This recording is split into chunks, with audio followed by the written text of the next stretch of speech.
We're reporting live from Japan. Jfilche impromptu Rivian update because we've been seeing the crumble-teeny that's been occurring. Already been getting roasted in the comments for my buying some Rivian shares a week ago. Horrible timing. Toe in the water position. So I haven't sold yet. But let me just start. The numbers are bad, bro. Like I'll say I'm wrong, bro. I'm not bullish on Rivian anymore. Like this is bad, bro. Like zero growth, introducing leasing, introducing standard range, zero growth. Loss per vehicle goes up from 30 G's to 40 G's per car. Everything's in the wrong direction. Cash burn is still there. Like the flat growth coming from lower margin products. They're dropping the pricing. It's like nothing makes sense. It's like, okay, you're dropping the pricing, you're introducing leasing, the vans are supposed to be scaling beyond Amazon, and yet deliveries are flat. And margins, which it should have been their highest margin vehicles.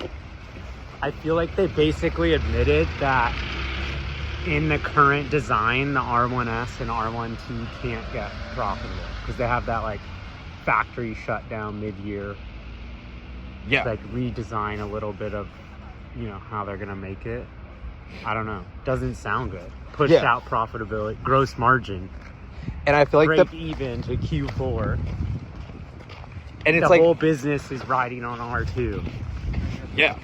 And it's like the whole like idea of improving gross margins sequentially and kind of like, it's like, okay, the ramp started and Rivian's profitability sucked and we're all like, okay, like they'll push through this. Like that's what every car company does. And now like, they're going backwards. And that's extremely concerning. And now the clock's running out. They've been taking out debt. They only have 6 or 7 quarters of cash left at the current burn rate.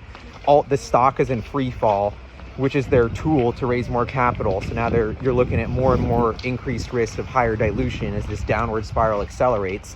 And it's coming at the time when they're about to have this big rager in California to announce their model R2, which is their cheaper car that won't even sell for 4 years or 2 years.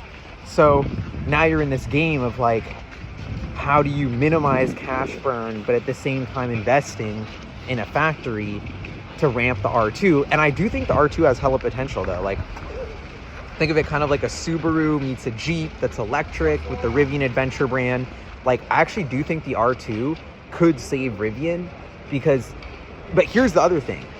R1S and R1T, I'm pretty sure they didn't like they thought they were going to be selling 100,000 a year, and now they're capping out at like 50,000 a year, and that's messing up their whole plan for profitability because I'm guessing their production line is built for 100,000 units. Is this a Jfilche video?